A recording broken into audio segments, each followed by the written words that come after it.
Hello my dear friend, इस video में हम बात करेंगे जुपिटर वैगन स्टॉक के बारे में। ऐसा स्टॉक जिसने अपने इन्वेस्टर को अच्छे रिटर्न निकाल कर दिए, लेकिन कुछ टाइम से ये लगातार गिर रहा है और अब ये स्टॉक हमें संभलता दिख रहा है। यहाँ पर मैंने टाइम फ्रेम लिया वीकली, इसके अकॉर्डिंग हम यहाँ पर टेक्निकल एनालिसिस करेंगे और समझेंगे कि प्राइस हमें आगे चलकर कौन से अच्छे टारगेट दे सकता है या दोबारा से यहाँ पे इसमें गिरावट देखने को मिलेगी। अगर आपने इसमें फंडामेंटल एनालिसिस के बाद इन्वेस्टमेंट का सोचा है तो टेक्निकल एनालिसिस काफ़ी आपको इन्वेस्टमेंट में हेल्प करता है।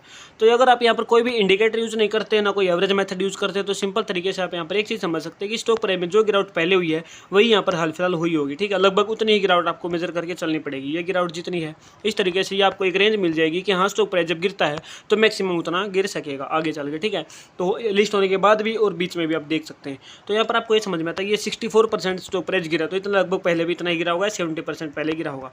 ठीक है, आप मेजर कर लीजिएगा। लेकिन यहाँ पर मैं आपको बताऊंगा एक इंडिकेटर, ठीक है, जो कि मैं अपनी वीडियोज़ में समझाता हूँ। यहाँ पर आप सिंपल मूविंग एवरेज 50 यूज़ करेंगे तो आपको समझ आता है कि जब स्टॉक प्राइस पिछले 50 वीक की एवरेज से काफ़ी ऊपर प्राइस है तो वहाँ पे हमें एंट्री नहीं करनी है। लेकिन गलती से आप अगर वहाँ पर एंट्री के डिसीजन ले लेते हैं तो वीकली टाइम फ्रेम के अकॉर्डिंग आपकी एवरेजिंग वहाँ पर रहती है। जब प्राइस मूविंग एवरेज 50 पर आता है, उसके बाद जब प्राइस आगे बढ़ता रहता है, गिरावट के तौर पर बढ़ता है, तो वहाँ पर आप यहाँ पर मूविंग एवरेज 200 या फिर 300 भी आप यूज़ कर सकते हैं। तो जैसे कि मैं यहाँ पर अब दोबारा मूविंग एवरेज 200 यूज़ करूँगा तो हमें देखने को मिलता है कि हाँ, स्टॉक प्राइस एग्जैक्ट वहीं पर आकर संभला है। आपके सामने ये रिजल्ट है। ठीक है, उसके बाद से इसने पिवट्स बनाए और हायर हाई और हायर लो बनाता हुआ आगे बढ़ रहा है।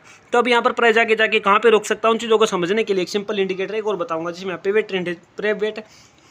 पिवट ट्रेडिशनल जिसको हम कहते हैं। ठीक है, इसको आप यूज़ कर सकते हैं। इससे पहले भी अगर आप देखोगे तो स्टॉक प्राइस जब मूविंग एवरेज 50 पर आया, आपको यहाँ पर काफ़ी अच्छे जो है वही से रिट्रेसमेंट मिला है। लेकिन जब मूविंग एवरेज 50 को ब्रेकआउट कर देता है, यहाँ पर आप देखिए 50 को भी 200 को भी ब्रेकआउट कर दिया। कोविड के टाइम पर काफ़ी नीचे प्राइस चला गया। ठीक है, तो यहाँ पर इन गिरावट्स को आप मेजर करके रख सकते हैं ताकि अगर आगे आपको भविष्य में गिरावट होती दिखे तो आप समझ सके कि हाँ, आगे चल के भी इतनी गिरावट स्टॉक में हो सकेगी, ये संभावना बनी रहेगी। ठीक है, तो अब यहाँ पे आगे चल के क्या हो सकता है, तो अब आप इसमें पिवट इंडिकेटर अगर यूज़ करते हैं तो आपको दिख सकता है कि यहाँ आगे चल के प्राइस कहाँ पे संभलेगा।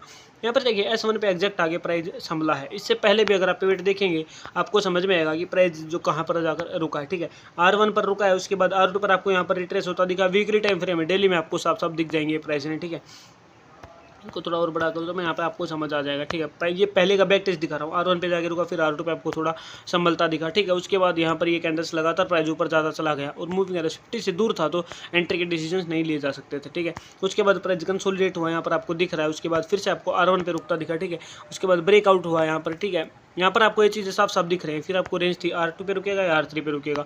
उसके बाद से प्राइस दोबारा आया और हाल फिलहाल आप यहाँ पर देख सकते हैं S1 से हमें प्राइस सपोर्ट लेता दिखा है। उसके बाद अब जाके पिवट लाइन यानी कि 516 पर जाकर प्राइस रुक सकता है, संभल सकता है, ऐसा हमें संभावना है। इसके अलावा एक और चीज़ होती है कि जब प्राइस मूविंग एवरेज 50 को ब्रेकआउट कर देता है नीचे की तरफ तो उसको एज ए रजिस्टेंस यूज कर सकता है। ऐसी संभावना सबसे ज़्यादा बनी रहती है। यानी कि अगर इसने प्राइस ने इसको ब्रेकआउट किया नीचे की तरफ तो अब दोबारा आगे इसको एज ए रजिस्टेंस यूज कर सकता है और प्राइस आगे चल के नीचे की तरफ बढ़ सकता है। यहाँ पर अगर हमें इस रेंज को मार्क करके रखना, अगर यहाँ से ऊपर जाता है तो पहला रजिस्टेंस, दूसरा और फिर आगे के टारगेट्स में पिवट ट्रेडिशनल हमें निकाल कर देगा। ये सिंपल एवरेज मेथड है। उसके बाद यहाँ पर आप देख सकते हैं ये पॉइंट है, इनको पिवट बोलते हैं। ठीक है, जहाँ से प्राइस आगे संभल रहा है तो इन सभी पॉइंट्स की एवरेज निकाल कर पिवट पॉइंट आपको बताता है। ठीक है, तो ये काफ़ी हेल्प करता है। कैलकुलेशन है, कैलकुलेटर से अच्छी कैलकुलेशन होती है तो आपको निकाल कर दे देगा। आपको ज़्यादा इसमें प्राइस की, कैंडल्स की ओपनिंग और क्लोजिंग को बार बार लिखना नहीं पड़ेगा। ये काफ़ी हेल्प करते हैं। मैं से भी रजिस्टर नई इन्वेस्टमेंट की सलाह नहीं दे रहा हूँ, लेकिन ये इसके कुछ सपोर्ट रजिस्टेंस मैंने आपको बताए इस वीडियो में। अगर आप चैनल पर नहीं तो चैनल को सब्सक्राइब जरूर करें और वीडियो को लाइक किए बिना बिल्कुल भी ना जाएं। Thank you very much.